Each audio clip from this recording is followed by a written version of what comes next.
अच्छो, कैसे हैं आप लोग? तो सर एक और टॉपिक के चार्ट रिवीजन के साथ मैं आ गया हूं और ये चार्ट रिवीजन है टॉपिक एएमटी का। कहाँ देखने को मिलता है? जब आप टोटल इनकम कंप्यूट करते हैं तब आपको ये टॉपिक देखने को मिलता है। बड़ा ही छोटा सा टॉपिक है।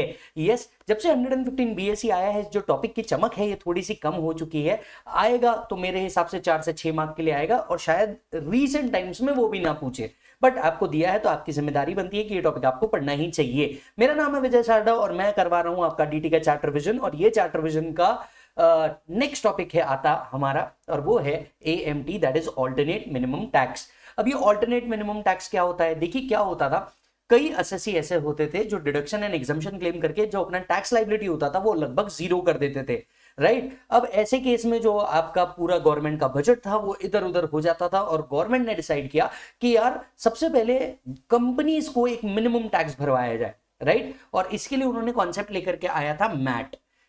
मैट की सक्सेस को देखते हुए उन्होंने बाकी एसएससीज के लिए भी ये अल्टरनेट मिनिमम टैक्स लेकर के आ गया और इसे कहना चालू कर दिया एएमटी।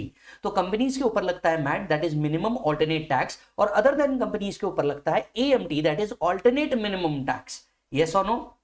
अब इसके तहत क्या होता है कि आपको क्या कराया जाता है, एक मिनिमम टैक्स भराया जाता है और ये जो मिनिमम टैक्स आप भर रहे हैं इसका क्रेडिट आपको मिल जाता है। यस, अब इसका क्रेडिट कैसे मिलता है, किसके अगेंस्ट में मिलता है, कितने सालों के लिए मिलता है, सब आगे डिस्कस करेंगे, राइट। एक बात सबसे पहले समझनी है, AMT is applicable to all assessee except company, क्योंकि कंपनीज के ऊपर क्या एप्लीकेबल है, बोलो जल्दी से, मैट। यस, तो हर एसएससी के ऊपर एप्लीकेबल है एक्सेप्ट कंपनी के ऊपर। यस, अच्छा जी। दूसरी बात, ये जो एएमटी है ये individual, HUF, AOP, BY, AJP को तभी पे करना है जब उनकी adjusted total income 20 lakh rupees से ऊपर जा रही हो। अगर उनकी adjusted total income 20 lakh rupees से ऊपर नहीं जा रही तो उन्हें एएमटी भरने की जरूरत नहीं है।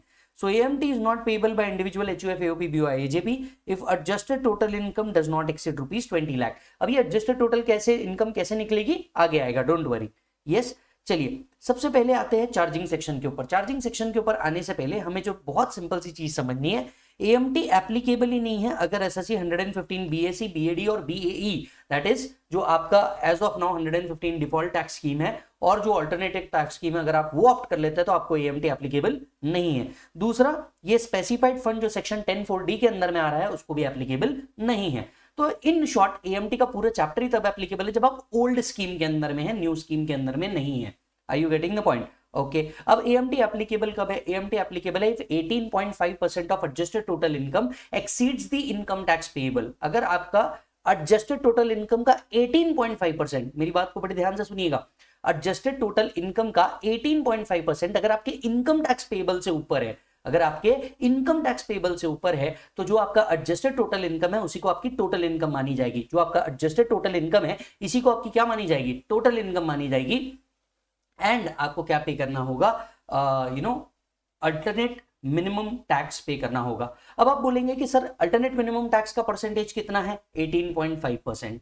सर क्या एएमटी के ऊपर सरचार्ज भी एप्लीकेबल है? जी हाँ, अगर आपके adjusted total income accordingly 50 lakh, 1 crore, 2 crore या 5 करोड़ की लिमिट से ऊपर जा रही होगी या सरचार्ज की लिमिट से ऊपर जा रही होगी तो यस आपके ऊपर सरचार्ज भी एप्लीकेबल है अपार्ट फ्रॉम द एएमटी।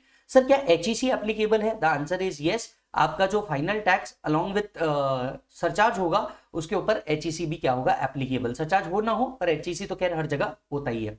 तो कम ऑन वंस अगेन, कब एप्लीकेबल है? सेक्शन 115 जेसी। सेक्शन 115 जेसी कहता है if 18.5% of adjusted total income exceeds the income tax payable, तो आपका एडजस्टेड टोटल इनकम को ही हम क्या मानेंगे? टोटल इनकम मान लेंगे।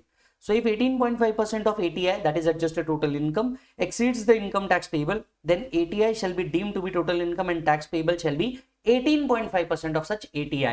तो आपका AMT भी 18.5% ही है, राइट। अगर आपका यूनिट IFSC में है तो you have to take 9% instead of 18.5%, और अगर ये कोऑपरेटिव सोसाइटी है तो you have to take 15%। Yes, अब आते हैं कि सर ये एडजस्टेड टोटल इनकम कैसे निकाला जाता है। देखिए पूरा गेम ही एडजस्टेड टोटल इनकम का है और उसमें भी मैं आपको बोल दूं अगर कभी इसके ऊपर क्वेश्चन आया तो वो सेक्शन 35AD पे ही होगा। वो सेक्शन 35AD पे ही होगा क्योंकि देखो 10AA जो है ये लगभग सनसेट क्लॉज पे जा चुका है, इसलिए इसको शायद ही आपको पूछेंगे। और 35AD पे आपको 2 एडजस्टमेंट पूछने का मौका मिलता है, इसलिए मुझे पर्सनली ऐसा लगता है कि जब भी आपको ये पूछा जाएगा ना दोस्त, ये हमेशा एडजस्टेड टोटल इनकम से ही आएगा। सर आप हमेशा ही कैसे बता देते हो कि इस तरीके से ही क्वेश्चन आएगा? देखिए क्या होता है, एक एज अ टीचर मुझे पता है कि क्या पढ़ाना है, दूसरा जब हम लोग चार्ट रिवीजन या फास्ट ट्रैक कराते हैं तो हमारे को पता है कि यार एग्जाम में क्या आने वाला है, इसीलिए बच्चों का टाइम सेव हो जाता है। यस, चलिए अब आता है सेक्शन 115 जेसी जो बताता है एडजस्टेड टोटल इनकम किस तरीके से निकाला जाएगा। तो दोस्तों समझना है किस तरीके से निकाला जाएगा। सबसे पहले आप अपनी टोटल इनकम लेंगे। टोटल इनकम समझते हो क्या है, वो gross total income minus deduction वाला जो आता है वो, बस वही टोटल इनकम लेना है। इस टोटल इनकम में तीन चीजों को आपको ऐड कर देना है। टोटल इनकम में तीन चीजों को आपको ऐड कर देना है। पहला, deduction under chapter 6A part C. Chapter 6A part C के जितने भी डिडक्शन हैं 80I, 80 RRB वाले, वो सारे ऐड कर देना। जनरली आपको ये नहीं पूछा जाता स्पेसिफिकली एट इंटर लेवल। दूसरा, 35AD स्पेसिफाइड बिजनेस जो हम PGBP के अंदर में पढ़ते हैं, 35AD के अंदर में आपने अगर कोई क्लेम किया होगा, डिडक्शन क्लेम किया होगा, तो वो आपको क्या कर देना है दोस्त, ऐड बैक कर देना है। आपने अगर कोई डिडक्शन क्लेम किया है 10AA में, आप इसको एग्जाम्पशन अंडर सेक्शन 10AA भी कह सकते हैं, राइट। मैंने एग्जाम्पशन का चार्ट रिवीजन भी अपलोड किया है, तो जाकर के देख लेना। तो डिडक्शन अगर आपने 10AA में क्लेम किया है तो उसको भी आपको ऐड करना है। तो कम ऑन, आपके टोटल इनकम में आपको तीन चीजें ऐड बैक करनी है। पहला, चैप्टर 6 से पार्ट सी के डिडक्शन, दूसरा 10AA वाला जो एग्जाम्पशन है आपका SEZ वाला वो, और 35AD स्पेसिफाइड बिजनेस के लिए आपने कोई कैपिटल एक्सपेंडिचर का डिडक्शन क्लेम किया होगा, वो आपको ऐड बैक कर देना है। अब आप सभी को याद होगा, अगर आप सेक्शन 35AD क्लेम करते हैं, यस और नो, अगर आप सेक्शन 35AD क्लेम करते हैं तो मेरे दोस्त आपको डेप्रिसिएशन नहीं मिलता, याद है, क्योंकि कैपिटल एक्सपेंडिचर का 100% डिडक्शन मिल जाता है तो आपको डेप्रिसिएशन नहीं मिलता। तो ऐसे केस में क्या किया जाएगा, अब आप क्योंकि यहाँ पे 35AD का डिडक्शन नहीं ले रहे हैं, आप क्योंकि यहाँ पे 35AD का डिडक्शन नहीं ले रहे हैं, आपको उससे रिलेटेड डेप्रिसिएशन जरूर मिल जाएगा।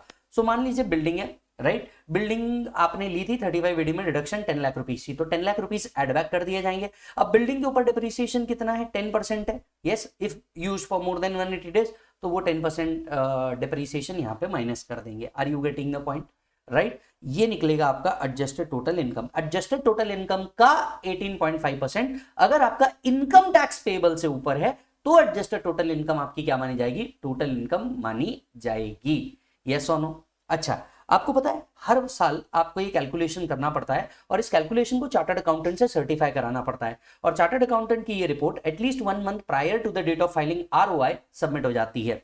So every person who pays AMT shall obtain a report from a chartered accountant certifying the adjusted total income and submit it at least 1 month prior to the date of filing ROI। इसे ROI के submission के 1 महीना पहले आपको क्या करना है, provide करना है। Are you getting the point?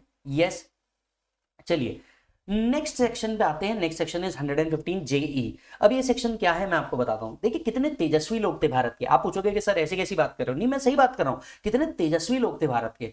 तो हुआ क्या, एक एसएससी था, एक एसएससी के केस के अंदर में ऐसा हुआ कि उसके ऊपर 234 ABC का इंटरेस्ट लगाया गया, है ना। ही वॉज लाइबल टू पे AMT और उसके ऊपर 234 ABC का इंटरेस्ट भी लगाया गया। एसएससी आया, एसएससी आकर के बोलता है 1 मिनट, आप मेरे पे 234 ABC का इंटरेस्ट लगा ही नहीं सकते। वो कहता है क्यों नहीं लगा सकते भैया। उन्होंने कहा कि देखो, एसएससी कहता है कि सर देखो AMT is a separate code, और अगर मैं AMT पे कर देता हूं तो मेरे को इनकम टैक्स के अदर प्रोविजंस की एप्लीकेबिलिटी हो ही नहीं सकती, क्योंकि आपने ऐसा कुछ लिखा ही नहीं है AMT प्रोविजन बनाते वक्त। तो अब इनकम टैक्स डिपार्टमेंट को समझ में आया ये लोग तो हमें बेवकूफ बना रहे हैं। मैटर कोर्ट में गया और इनकम टैक्स डिपार्टमेंट हारा था, और आपको तो पता है जब जब इनकम टैक्स डिपार्टमेंट हारता है तब तब क्या आती है, अमेंडमेंट आती है। तो उसके बाद अमेंडमेंट आई, अमेंडमेंट ने कहा कि भैया देखो, just because AMT is applicable does not means कि आपको इनकम टैक्स के अदर प्रोविजन को फॉलो नहीं करना है। सो दैट मींस आप ऑल अदर प्रोविजन जो इनकम टैक्स के हैं वो एज इट इज मुटाटिस मुटेंडिस एप्लीकेबल होंगे। मतलब जो इंटरेस्ट के प्रोविजन है, पेनल्टी के प्रोविजन है, रिटर्न फाइलिंग के प्रोविजन है, वो सब एज इट इज एप्लीकेबल होंगे। सिर्फ आपको जो टैक्स पेबल है वो किसके थ्रू हो जाना होगा, ये टैक्स पेबल जो है आपका वो किसके थ्रू होना होगा, आपके AMT के प्रोविजन के तहत। So all the provision of this act, for example advance tax, interest, penalty etcetera, ये एप्लीकेबल होंगे, भले ही आपको इनकम टैक्स एक्ट एप्लीकेबल क्यों ना हो। यस। अब आता है AMT क्रेडिट, और AMT क्रेडिट से रिलेटेड बात कर लेते हैं। ये लास्ट पार्ट है इस पर्टिकुलर चैप्टर का, और आपका चार्ट रिवीजन खत्म इस पर्टिकुलर टॉपिक का। यस मालिक। तो चलो आगे बढ़ते हैं, सेक्शन 115 JD टैक्स क्रेडिट की बात करते हैं। अब देखिए क्या हो रहा है, आपको पे करना था इनकम टैक्स पर आप पे कर रहे हो AMT, मतलब आपको क्या मिलेगा, क्रेडिट। अब ये क्रेडिट कब मिलता है मैं आपको समझाता हूं। देखिए मान लीजिए मेरा AMT पेबल है 100 और मेरा इनकम टैक्स पेबल आ जाता है let's say 70। What I have to पे, आई हैव टू पे हायर ऑफ इनकम टैक्स और AMT। तो मुझे कितना पे करना पड़ेगा, 100। एक्चुअली मेरी लाइबिलिटी कितनी थी इनकम टैक्स के तहत, 70। मैंने पे कितना किया, 100। तो मेरा क्रेडिट कितना बन जाएगा दोस्त, मेरा क्रेडिट बन जाएगा 30। मेरा क्रेडिट कितना बन जाएगा दोस्त, मेरा क्रेडिट बन जाएगा 30। Are you getting the point? That is the difference between AMT payable and income tax payable is called as AMT credit. Come on once again, the difference between AMT payable and income tax payable is called as AMT credit. तो आपका 30 rupees जो हो गया, ये हो गया आपका AMT credit. क्या ये AMT क्रेडिट को मैं कैरी फॉरवर्ड कर सकता हूं? Answer is yes. आप इसे 15 असेसमेंट ईयर तक के कैरी फॉरवर्ड कर सकते हैं। वापस से बोलो कितना? 15 असेसमेंट ईयर तक के आप इसे क्या कर सकते हैं सर? कैरी फॉरवर्ड कर सकते हैं, बिंदास। ओके सर, 15 असेसमेंट ईयर में कैरी फॉरवर्ड कर सकता हूं। सर एक और बात बताइए, ये क्रेडिट को मैं यूज कब करूंगा? ये क्रेडिट किसके अगेंस्ट में यूज होगा? देखिए क्रेडिट कब यूज होगा? जिस साल आपका income tax payable is higher than AMT payable. Yes, जिस साल आपका income tax payable is higher than your AMT payable, उस साल आपका क्या होगा? ये क्रेडिट को यूज किया जाएगा। Let me give an example. मान लीजिए ईयर 2 आता है। ईयर 2 के अंदर में हमारी सिचुएशन थोड़ी सी बदल जाती है। समझाते हैं ईयर 2 में क्या सिचुएशन बदलती है।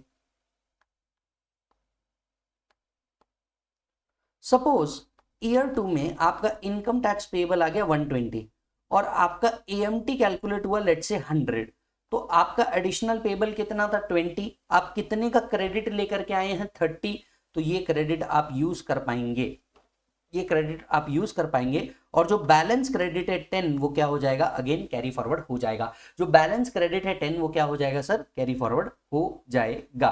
तो क्रेडिट कब अराइज होता है? क्रेडिट अराइज होता है when AMT payable exceeds income tax payable. Are you getting the point? Credit use कब होता है? When income tax payable exceed AMT payable. अच्छा, क्रेडिट कितना यूज हो पाएगा?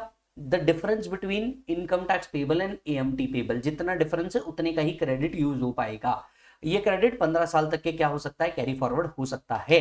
अब मान लीजिए एक और बात बता देता हूं, आपके पास कोई AMT क्रेडिट पड़ा है, अगले साल आप 115 BAC ऑप्ट कर लेते हो, तो वो जो क्रेडिट है आपका, उसका क्या होगा? क्योंकि देखो जब आप 115 BAC फॉलो करते हो तब तो AMT आता ही नहीं, और आपके पास ऑलरेडी कोई क्रेडिट पड़ा है और आपने 115 BAC ऑप्ट कर लिया, तब क्या होगा? ऐसे केस में आपको क्रेडिट यूज करने नहीं मिलेगा। जब तक आप ओल्ड स्कीम के अंदर में नहीं आते, वो क्रेडिट आपको यूज करने नहीं मिलेगा। यस और no? So AMT credit arise when AMT payable exceeds the tax payable and shall be utilised when income tax payable exceed AMT payable, but only to the extent it exceeds amount payable. मतलब उतना ही credit use हो पाएगा जितना दोनों के बीच का difference है। No interest shall be payable on AMT credit. सरकार आपको कोई इंटरेस्ट नहीं देने वाली इस AMT क्रेडिट पे जो सरकार के पास पड़ा है। ये आप कैरी फॉरवर्ड भी कर सकते हो, सेट ऑफ भी कर सकते हो up to 15 assessment year. Yes, आगे चल के अगर मान लीजिए कभी असेसमेंट होता है, इनकम टैक्स डिपार्टमेंट की तरफ से कार्रवाई होती है, असेसमेंट होती है, और ये क्रेडिट बढ़ता है या कम होता है, या इनकम टैक्स पेबल बढ़ता है या कम होता है, या AMT पेबल बढ़ता है या कम होता है, तो ये क्रेडिट को भी अकॉर्डिंगली क्या किया जाएगा? एडजस्ट किया जाएगा। If the amount of regular income tax or AMT is reduced or increased as a result of any order, the amount of tax credit shall also be adjusted accordingly. AMT credit not available if you opt for 115 BAC, BAD or BAE as the case may be. Yes. अच्छा जी, यहाँ पे एक और बात लिखी है जो foreign tax credit से रिलेटेड है, वो ये है कि आपको उतना AMT क्रेडिट फॉरवर्ड करने नहीं मिलेगा जितना आपने already foreign tax credit claim कर लिया है। So AMT credit will be reduced by foreign tax credit allowed against AMT। तो जितना आपको foreign tax credit income tax के अगेंस्ट में मिल चुका है, उतना AMT आप क्या नहीं कर पाएंगे? कैरी फॉरवर्ड नहीं कर पाएंगे। Yes sir. हालांकि मैं आपको जेन्युइनली बोल रहा हूं, मुझे पर्सनली ऐसा लगता है क्योंकि 115 BAC को ज्यादा इंपॉर्टेंस मिल रहा है, ये टॉपिक एप्लीकेबल नहीं है, और मेरे हिसाब से बहुत से केस में ये टॉपिक को अब पूछने भी नहीं वाला। बट क्योंकि ये हमारी जिम्मेदारी है, हमें प्रिपरेशन करना ही चाहिए, इसलिए हम लोगों ने बता दिया, पढ़ लिया। 2 ही टॉपिक है, आपको मॉड्यूल में टोटल इनकम के साथ साथ मिल जाएगा, और ये हमने चार्टर विजन के अंदर में खत्म कर दिया। आई एम श्योर ये जो हम लोगों ने कंप्लीट किया है लगभग 15 मिनट के अंदर में, इसने आपको चैप्टर का क्विक इनसाइट दे दिया होगा। एंड अब आपको क्या करना चाहिए? जो ऑडियो रिवीजन है वो एक बार सुन लेना चाहिए। इसके ऊपर हम लोगों ने 2 से 3 प्रॉब्लम सॉल्व किए हैं, वो आप लोगों ने कर लेना चाहिए। जो अपना क्वेश्चन बैंक है उसके अंदर में इसके ऊपर क्वेश्चन है, उसको सॉल्व कर लेना चाहिए। That's it. इसके अलावा आपको कुछ करने की जरूरत नहीं है। Yes, thank you so much मालिक। मिलूंगा आपसे अगले वीडियो के अंदर में। आप अपना पूरा पूरा पूरा ख्याल रखें। जाते जाते सब्सक्राइब का बटन दबा करके चल जाना। कुछ कहना हो तो इंस्टाग्राम और टेलीग्राम दोनों पे मिल जाऊंगा। Bye bye.